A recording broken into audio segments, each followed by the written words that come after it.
창세기 4장 1절로부터 10절 말씀 한 절씩 저와 여러분이 기도하시겠습니다. 아담이 그의 아내 하와와 동침하매 하와가 임신하여 가인을 낳고 이르되 내가 여호와로 말미암아 득남하였다 하니라. 그가 또 가인의 아우 아벨을 낳았는데 아벨은 양치는 자였고 가인은 농사하는 자였더라. 세월이 지난 후에 가인은 땅의 소산으로 제물을 삼아 여호와께 드렸고 아벨은 자기도 양의 첫 새끼와 기름으로 드렸더니 여호와께서 아벨과 그의 제물은 받으셨으나 가인과 그의 제물은 받지 아니하신지라. 가인이 몹시 분하여 안색이 변하니 여호와께서 가인에게 이르시되 내가 분하여 함은 어찌 됨이며 안색이 변함은 어찌 됨이냐. 내가 선을 행하면 어찌 낯을 들지 못하겠느냐. 선을 행하지 아니하면 죄가 문에 엎드려 있느니라. 죄가 너를 원하나 너는 죄를 다스릴지니라. 가인이 그의 아우 아벨에게 말하고 그들이 들에 있을 때에 가인이 그의 아우 아벨을 쳐 죽이니라. 여호와께서 가인에게 이르시되 내 아우 아벨이 어디 있느냐. 그가 이르되 내가 알지 못하나이다. 내가 내 아우를 지키는 자니이까.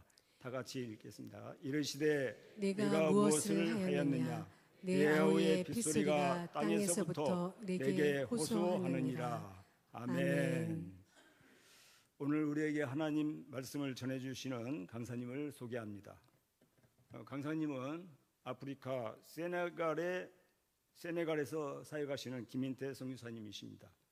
선교사님은 우리 기독교 대한성결교회 인천 남지방에 속한 목사님이시기도 합니다. 오래전부터 해외 선교사로 활동하셨고 특별히 2013년 차드, 아프리카 중앙에 있는 차드에서 10여 년 사역을 하셨습니다.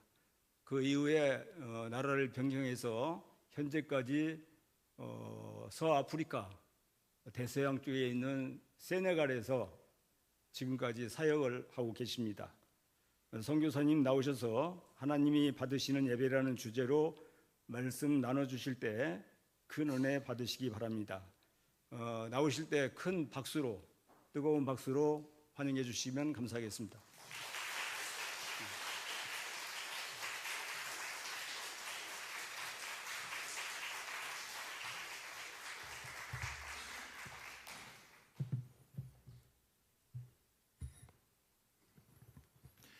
할렐루야.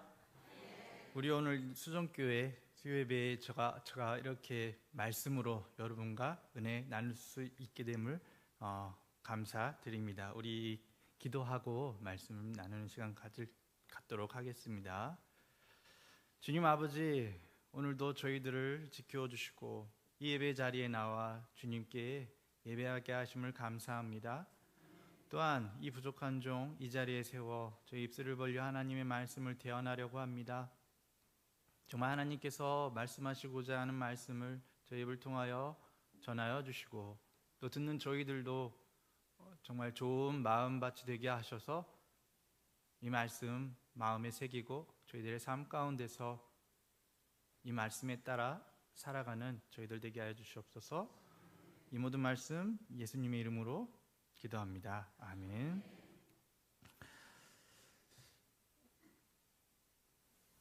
제가 있는 이 세네갈은 프랑스어를 공용어로 사용합니다. 제가 프랑스어를 사용해서 여러분들에게 인사 나누고 싶습니다. 주부살리옹 농두지지 아멘. 아프리카에 56개국이 있는데요. 그중 22개가 이 프랑스어를 공용어로 쓰고 제가 그 나라들을 가면서 그곳에서 프랑스어로 예배하는 그러한 예배 장소에 가보면은 이렇게 먼저 인사를 하며 교제하고 예배하는 모습을 봤습니다. 이 말 뜻은 뭐냐면 예수님의 이름으로 여러분들에게 문안 드립니다 라는 말인데요. 저는 그 말을 들을 때마다 너무 좋은 말씀 같습니다. 그래서 다시 한번 한국어로 인사드립니다. 예수님의 이름으로 여러분들에게 문안 드립니다. 예. 저희는 이 예배 자리에 나와서 예배를 드릴 때가 참 많습니다. 그럴 때마다 여러분들에게 한번 질문 드려보고 싶은 것은, 과연 여러분들 한 번이라도 예배에 대해서 한번 여러분들 고민해 본 적이 있습니까? 예배란 무엇일까? 저는 어느 순간, 어느 때 잠깐 이런 매너리즘이라는 것에 빠지게 됐어요. 여러분 이 말 아시죠? 어떤 한 분야에서 자기가 하고 있는 그 어떤 것에서 계속 반복되는 것 가운데 어떤 새로운 것도 느끼지 못하고 그렇게 실증을 느껴져 나아가는 그런 것을 매너리즘이라는 것을 여러분들 알고 계실 걸 믿고요. 그리고 또 흔히들 이렇게 얘기하죠. 나 요즘 매너리즘에 빠진 것 같아 라고 얘기를 하는데, 어느 순간 예배에 대한 매너리즘에 빠져가는 저를 발견했던 것 같아요. 내가 예배를 드리는 것 같은데 뭐가 감동도 없고 어떤 은혜도 없는 것 같고, 그러면서 이 본문 말씀이, 제가 묵상하는데 이 본문 말씀을 접하게 되었는데 저에게 새로운 깨달음이 있었습니다. 그리고 그 깨달음을 오늘 여러분들과 나눠보고 싶어서 이 본문을 채택을 했습니다. 제가 질문을 했죠. 여러분들 과연 예배란 무엇인가? 라고 고민을 해봤을 때, 또 매너리즘에 빠져가는 저의 모습을 보며 저 스스로 한번 생각을 해봤습니다. 내 스스로 정의하는 예배란 무엇일까? 라고 고민을 해보다가 이런 정의를 내려봤어요.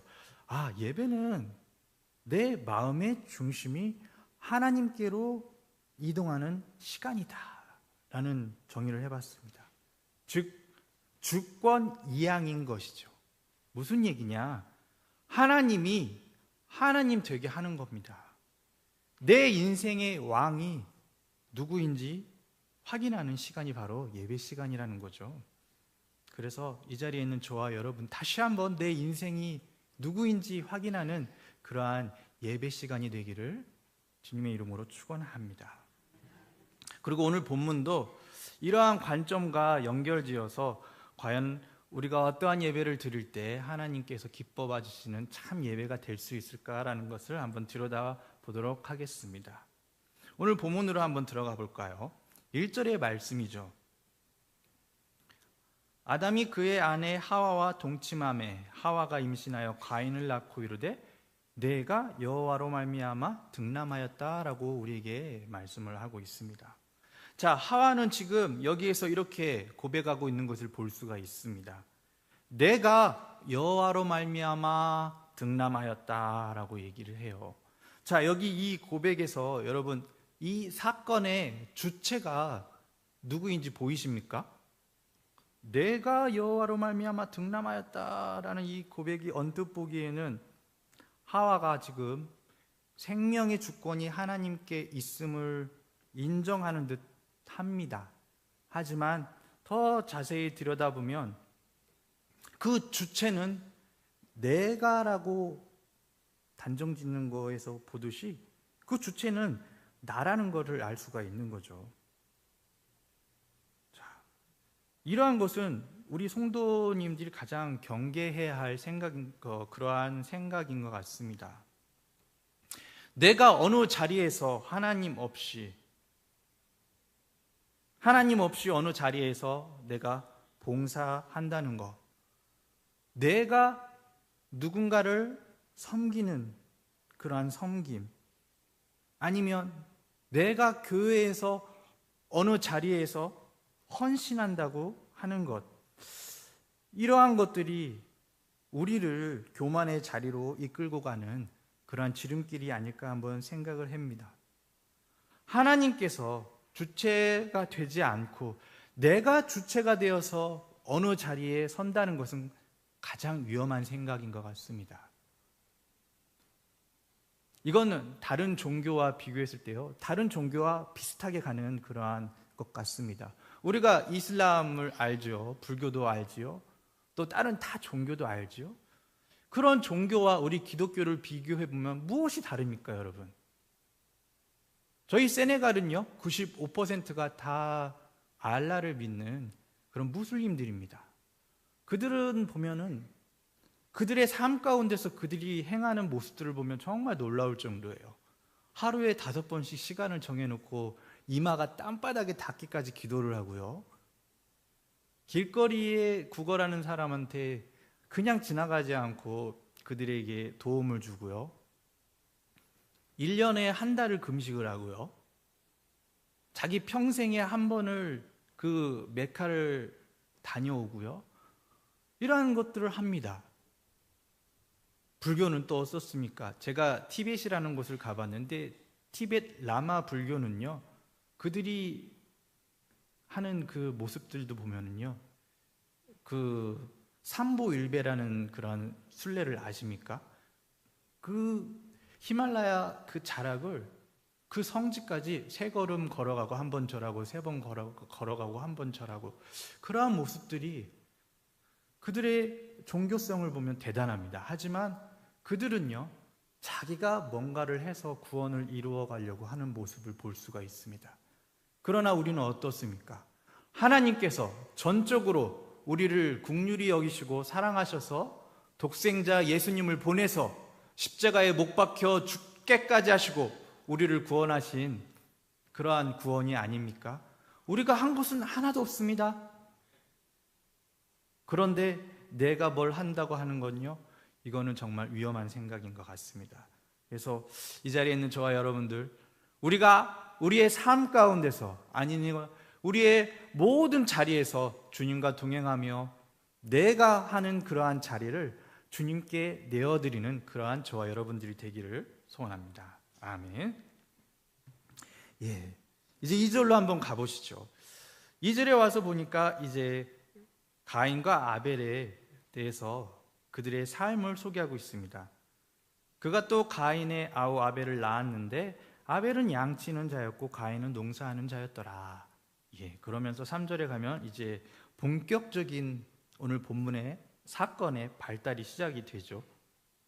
자, 이제 이들이 하나님께 예배를 드리게 됩니다. 가인은 땅의 소산으로 제물을 삼아 여호와께 예배를 드립니다. 아벨은 자기의 양의 첫 새끼와 그 기름으로 하나님께 예배를 드리게 됩니다. 그런데 우리가 잘 알고 있듯이 그 결과가 어떻습니까? 하나님께서 가인의 예배는 받지 않으시고 아벨의 예배만 하나님께서 받게 되는 것을 우리는 볼 수가 있습니다. 자, 이 이유에 대해서 저와 여러분들은 잘 알고 계실 겁니다. 그리고 많은 분들도 아마 이 이유에 대해서 고민을 해봤을 것입니다. 그리고 많은 목사님들과 신학자들도 이러한 것들을 분석을 하면서 정리를 해놨는데, 그것을 저도 이렇게 찾아보고 했는데 한 4가지로 그 이유가 분석이 될 수 있더라고요. 제가 여러분들에게 그거에 대해서 그 원인을 이렇게 4가지로 보여주면, 첫째, 예배드리는 이 사람의 문제였다라고 보는 그러한 것이 하나 있었고요. 또 이 가인의 믿음이 결여되어서 하나님께서 그의 예배를 받지 않으셨다. 아니다, 가인이 정성이 부족했다. 아니다, 가인은 피해 제사를 드리지 않았다라고 보는 것도 있었습니다.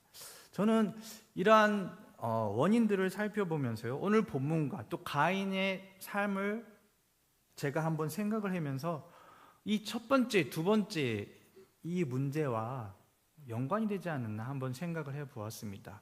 무슨 얘기입니까? 가인의 이 삶의 문제가 처음에 하나님께서 보지 않았나라고 저는 생각을 해보았습니다. 우리가 본문을 자세히 보면요, 하나님께서 단순히 가인의 재물만 거절하신 것이 아니라는 것을 알 수가 있습니다. 성경은 분명하게 가인과 그의 재물은 받지 아니하신지라 라고 기록을 하고 있습니다. 이 기록에서 보듯이 우리는 하나님은 예배를 드리는 어떤 형식과 어떤 재물에 많은 관심이 있지 않다라는 것을 우리는 알 수가 있습니다. 하나님께서는요, 예배를 드리는 사람의 평소의 삶과 그 마음의 중심을 먼저 보신다라는 것이죠. 가인은 제사를 드리면서도 그 속에 하나님을 향한 경외심이나 어떤 사랑이 부족하지 않았나라고 저는 생각을 해 보았습니다. 두 번째로는요, 이 가인의 믿음이 하나님 보시기에 흡족하지 않았나라는 그러한 결론을 내리게 되었습니다. 우리가 히브리서 11장 4절의 말씀을 잘 알지요. 여기에 보면 이렇게 기록하고 있습니다. 믿음으로 아벨은 가인보다 더 나은 제사를 하나님께 드림으로 의로운 자라 하시는 증거를 얻었으니 라고 얘기를 하고 있습니다. 이 말을 바꿔볼까요? 그렇다면 가인은 아벨보다 믿음의 결로로 하나님께 예배를 드림으로 의로운 자라는 증거를 얻지 못했다라고 우리는 결론 내릴 수 있게 되는 겁니다. 여러분 기억하시기 바랍니다. 우리의 믿음이 없이는 하나님을 기쁘시게 할 수 없는 겁니다. 그건 우리의 삶 가운데서 또 우리가 예배드린 이 자리에서 동일한 부분입니다. 이 자리에 있는 저도요, 가끔 보면은 이 믿음이 갑자기 바닥에 칠 때도 있고 믿음이 높아질 때도 있고 그런 것 같습니다. 제가 하는 사역 중에 하나가 시골 마을들을 방문을 하면서요, 그 지역 사람들과 만나며 이제 교회 개척을 목표를 두고 이 시골 사람들을 만날 때가 많아요. 그럼 그럴 때마다 그곳에서는 이제 저의 신분을 밝힐 수가 있죠. 야, 저는 선교사이면서 목사입니다라고 하면은요, 참 세네갈 사람들의 종교성을 보면 저희와 종교성이 많이 비슷한 것 같아요. 축복받기를 굉장히 좋아하는 것 같고, 그리고 그들이 비록 무슬림이지만 제가 방문하는 마을들은요 거의 100%가 다 무슬림인 그런 마을이거든요. 그런데도 제가 목사라고 하면은, 아니면 어떤 사람들이 저기 목사가 왔대 하면은 와서 축복기도 받기를 바래요. 그래서 어떤 사람들은 몸이 불편하시기도 해요. 그래서 제가 까올락이라는 그러한 수도에서 한 5시간 차로 들어가는 그런 시골 마을에 들어갔는데, 그것은 정말 외국 사람들도 거의 없는 그런 시골이었고, 그곳엔 또 아픈 사람들이 많더라고요. 그거는 어떻게 보면 이제 깨끗하지 않은 물을 마심으로 인해서 온 그런 병들이 많은 것 같았어요.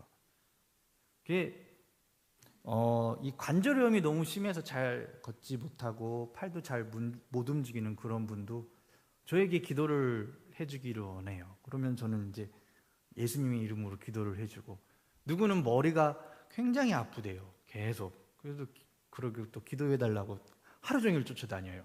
그럼 기도해주고, 또 어떤 분은 빈혈 수치가 굉장히 높았다라는 그러한 진단을 받았고, 뭐 병원에 또 갈 재정도 없고 약을 살 수도 없고 그랬을 때 저에게 또 기도해달라고 해요. 그럼 저는 기도해줘요. 그런데 다음에 만났을 때 그런 고백을 해요. 아니, 선생님이 기도해줬더니 제가 좋아졌습니다. 그래요. 아멘. 근데 그때 당시는 제가 그 믿음이 어디 갔는지, 진짜요? 진짜 괜찮아졌어요. 왜 믿음이 없었지? 내가 기도를 해주고도 왜 나을 거를 믿었는데, 그 고백을 듣고서는 긴가민가 하는 거예요. 내 기도에 이런 영빨이? 예. 우리는 이렇게 왔다 갔다 할 수 있는데, 그때마다 우리가 잊지 말아야 할 것은 늘 우리와 동행해 주시고 나의 손을 잡고 동행해 주신 그 하나님이 있다라는 것을 잊지 않아야 된다라는 것이죠. 우리가 그 하나님을 잊는 순간 우리는 어려움 가운데 낙심하고 실망하게 되고요, 그러한 삶을 살다가 예배의 자리에 나왔을 때 이러한 가인과 같은 결말을 맞을 수 있다라는 것입니다. 그렇기에 이 자리에 있는 저와 여러분들, 우리의 삶의 어느 자리에서든지 하나님을 잊지 않고 하나님과 동행하며 그 하나님의 말씀을 묵상하며 그 말씀 따라 살아가는 여러분들이 되시기를 소원합니다. 자, 5절 말씀에 한번 보시도록 하시죠. 5절 말씀을 보니까 가인과 그의 재물은 받지 아니하신지라 가인이 몹시 분하여 안색이 변하니. 지금 우리는 가인을 통해서 예배에 실패했을 때 일어나는 현상을 보고 있습니다. 가인은 하나님께 예배를 거절당하자 그의 안색이 어떻게 됐다고요? 안색이 변했어요. 울그락불그락 되는 거죠. 지금 그의 감정이 무너졌습니다. 이렇게요, 우리의 예배 가운데 기쁨도 없고 하나님을 만나지 못하고 그러한 예배가 실패가 된다면요, 제일 먼저 나타나는 현상이 바로 이건 겁니다. 우리가 예배에 실패했을 때 우리의 마음의 평안은 무너지게 되고요, 그 안에 원일 모를 분노가 자리를 잡게 됩니다. 저는 그런 소리를 듣게 돼요. 어떤 집사님이, 어떤 권사님이, 어떤 장로님이 그렇게 신앙생활을 오래 하고 교회에서 드려지는 어떠한 예배 시간에도 빠지지 않고 그렇게 열심인데도 이상하게 그 삶 가운데는 늘 불평, 불만, 짜증, 화를 달고 사시는 분이 있다라는 소리를 저는 듣게 돼요. 그랬을 때 저는 그렇게 생각됩니다. 그들의 예배가 과연 어떨까? 그들의 예배는 하나님께 집중되지 못하고 그 예배 시간에 어떤 잡념에 사로잡혀 하나님을 응시하지 못하는 그러한 예배를 드리지 않나라고 생각을 해보게 됩니다. 자, 그리고요, 하나님은 안색이 분하여 있는 가인에게 찾아와 이러한 질문을 던지시죠. 내가 지금 분하여 하면 어찌 됨이냐? 안색이 변하면 어찌 됨이냐? 내가 선을 행하면 어찌 낯을 들지 못하겠느냐라고 계속해서 가인에게 질문을 반복해서 던지는 것을 볼 수가 있어요. 참 하나님은 짓궂기도 하시죠. 이러한 질문을 계속 받았을 때 가인의 마음이 어땠을까요? 굉장히 불편하겠죠. 그런데 하나님께서 왜 가인에게 불편하도록 이러한 질문을 계속 던지셨을까? 자, 그것은 바로 가인에게 기회를 주기 위해서였습니다. 어떤 기회였을까요? 그가 회개의 문을 두드릴 수 있도록 하나는 하나님의 은혜였다라는 것입니다. 하지만 가인은 그 기회와 은혜를 외면하죠. 마치 예수님을 은 30에 배반하였던 가룟 유다와 같이 자신의 길을 돌이키지 않았다라는 것입니다. 자, 이렇게 했을 때 가인은 드디어 죄를 행동으로 드러내고야 말죠. 아벨을 살해하게 되는 것입니다. 그런데 재미있는 것이 있습니다. 우리가 8절, 9절, 10절에서 보면은 아벨의 이름을 계속해서 등장하는 것을 볼 수가 있어요. 그런데 그 이름 앞에 어떠한 단어를 계속 반복해서 썼는지 여러분들 혹시 보셨습니까? 그 아벨의 이름 앞에 굳이요 아우라는 단어를 계속해서 반복해서 붙여놓은 것을 볼 수가 있습니다. 8절부터 한번 쭉 훑어볼까요? 가인이 그의 아우 아벨을 쳐 죽이니라. 9절에서도요. 가인에게 이르되 내 아우 아벨이 어디 있느냐? 내가 내 아우를 지키는 자이니까. 하나님께서도요. 내 아우의 핏소리가 땅에서부터 호소하느니라. 왜 이렇게 아우를 반복해서 사용하는 것일까요? 이것은 바로 지금 이 살인사건이 단순한 살인사건을 넘어서 친족, 친형제를 살해한 사실을 강조하기 위한 문학적 장치라는 것입니다. 이것은 우리에게도 적용될 수가 있습니다. 기억하시기 바랍니다. 우리가 만약 예배를 실패하게 되고 그러한 것들이 반복되게 된다면 우리에게서 성도로서 성화된 언행이 나타나는 것이 아니라 어떤 공격성의 그런 언행이 드러나게 됩니다. 그리고 그 사람은 결국 교회 안에서 공격성의 언어로 우리의 공동체를 파괴하게 되고요. 더 나아가서 그가 가정에서, 직장에서 자기 이웃들에게 공격성의 언어로 자꾸 찌르고 공격하고 이러한 행동들을 반복하게 됩니다. 결과적으로는 그의 삶이 붕괴하게 되겠죠. 그렇기에 우리는 늘 우리를 돌아보며 우리의 삶 가운데서 하나님과 동행하며 또 우리가 어떠한 삶을 살든지 간에 우리가 꽃길을 걸어가거나 아니면 우리가 어떠한 환난 가운데 처하더라도 하나님께서 주시는 그러한 힘과 은혜로 그 역경과 고난과 어려움을 딛고 나와서 예배 자리에 나와서 감격으로 예배를 드리는 저와 여러분들이 되어야 될 것입니다. 아멘. 저의 가정의 이야기를 한번 드려볼까요? 저희도 이러한 경험들이 있었던 것 같습니다. 2022년 10월에 저희 아내가 원치 않는 그러한 병을 얻게 되었습니다. 그때는 세네갈이 아니고 차드에 있었는데요. 갑자기 쓰러진 거예요. 예, 지금 사진에 보이듯이 쓰러져서 병원에 이송을 해서 봤더니 뇌출혈이라는 거예요. 그 열악한 나라 가운데 병원 시설도 열악하고 의료 시설도 열악한 가운데서 어떻게 하나, 굉장한 어려움 가운데 저는 마음이 무너졌습니다. 그렇게 저렇게 병원에 또 눕혀놨는데 또 심정지가 막 오기 시작해요. 정말 저는 절망적이고 마음이 너무나도 무너졌습니다. 하나님의 부르심 따라서 이 열악한 가운데 있었고 하나님이 가라시기에 아무것도 모르는 저 여인을 데리고 차드 땅에 들어갔는데 그곳에서 지금 우리에게 얻어지는 결론은 무엇입니까? 정말 저희 아내를 데려가시렵니까? 저희 사정을 듣고 한 미국 의사 선교사님이 오셨어요. 저희 상태를 보고 이거는 절대로 여기서 치료할 수 없다. 빨리 다른 나라로 후송해 가야 된다. 그래서 저는 막 알아봤죠. 일반 비행기로 후송할 수도 없어요. 그래서 후송할 수 있는 방법은 에어 앰뷸런스라는 그러한 의료 비행기로 후송할 수밖에 없대요. 근데 그 후송 비용이 얼마인지 아십니까? 한국까지 후송해 오는데 3억 7천만 원이 든다는 거. 여러분, 뇌혈관 질환의 골든타임이 얼마입니까? 3시간 안에 빨리 병원에 이송을 해서 치료를 받아야 되는데 그 3억 7천만 원이 선교사에게 어디 있습니까? 그 통장에는 370만 원, 37만 원도 없는데 당장. 저는 주저앉아서 2번이나 심정지가 오는 아내 앞에 주저앉아 하나님께 이런 원망을 드렸어요.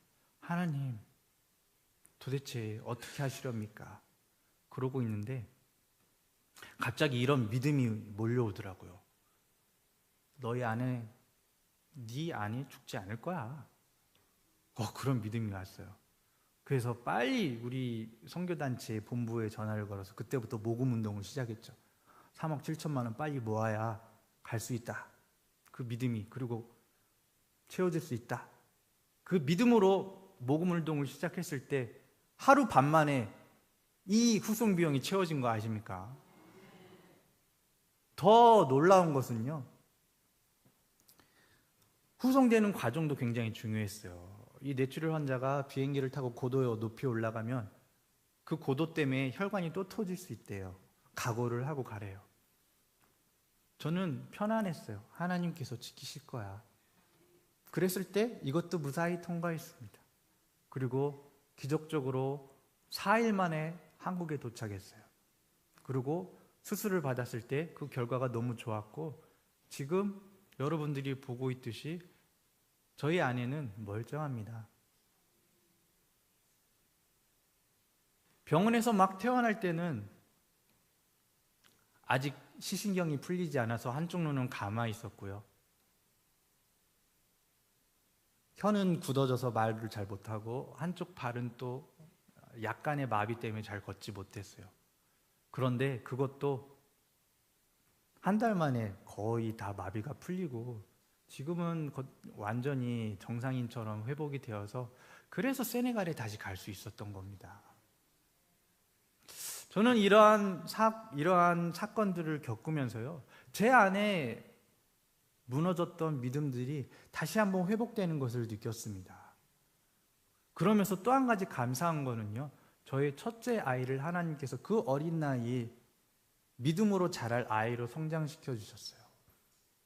제가 아내를 병원에 후송시켜 놓고 중환자실에 눕혀 놓고 이제 아이와 처음 이제 잠을 자기 시작을 했는데 잠을 한참 자고 있는데 어디서 흐느끼는 소리가 나요. 가만 보니까 저의 첫째가 이불을 뒤집어 쓰고 흐느끼고 있어요. 울고 있어요. 그래서 제가 이불을 들추며 저희 아이한테 물었죠. 왜 그래? 그랬더니 울면서 저에게 그런 질문을 해요. 아빠, 우리 엄마 살아서 우리 곁에 올 수 있는 거지? 그 말을 듣는데 또 한 번 마음이 무너지더라고요. 내가 얼마나 못났기에 지금 5살밖에 안 되는 저 아이에게 저런 걱정을 시키나. 제가 한마디도 어떠한 말을 해야 될지 생각이 안 나더라고요. 그래서 제가 할 수 있는 말은 그거밖에 없었죠. 너 하나님 믿지? 우리 함께 기도해보자. 하나님 분명히 고쳐서 건강하게 우리한테 오게 할 거야. 우선 했더니 같이 기도를 했어요. 그런데 뭐 저 아이가 얼마나 길게 기도를 하겠습니까? 한 몇 차간 뭐라고 기도를 하더라고요. 그러더니 얼굴이 환해졌어요. 편안히 잠을 잤어요. 그 뒤로 2주 만에 중환자실에서 일반 병실로 옮겼다라는 그러한 소식을 들었고, 한 달이 지나서는 태어날 정도로 회복이 됐네요 라고 놀라움으로 그런 저에게 소식을 전하더라고요. 다른 분들은 모르죠. 근데 저는 압니다. 우리 아이의 순수한 그 부르짖음이 하나님께서 들으시고 급속도로 고쳐주신 그 하나님을, 우리는 삶을 살아가다 보면 여러 가지 고난과 역경을 부딪힐 때가 있습니다. 그럴 때마다 우리는 기억해야 됩니다. 우리가 믿고 의지하는 그 하나님은요, 살아계신 분입니다. 우리의 손을 잡고 어떠한 고난 가운데, 어떠한 어려움의 구덩에서라도 끌어내실 수 있는 분입니다. 각자의 어려움은 다 다를 수가 있죠. 그래도 하나님은 우리를 구원하시고 우리에게 큰 은혜를 주실 수 있는 분임을 믿고 나아가는 여러분들이 되시기를 바랍니다. 그러한 은혜를 경험하며 살아계신 하나님과 동행하며 기쁨의 삶을 살다가 이 자리에 나왔을 때 우리는 아벨과 드리는 그러한 기쁨의 예배를 드릴 수 있고, 그러한 예배를 오늘 하나님께서는 기쁘게 받으실 줄 믿습니다. 그러한 기쁨의 예배를 드리는, 삶의 예배를 드리는 삶의 예배자가 되시기를 소원합니다.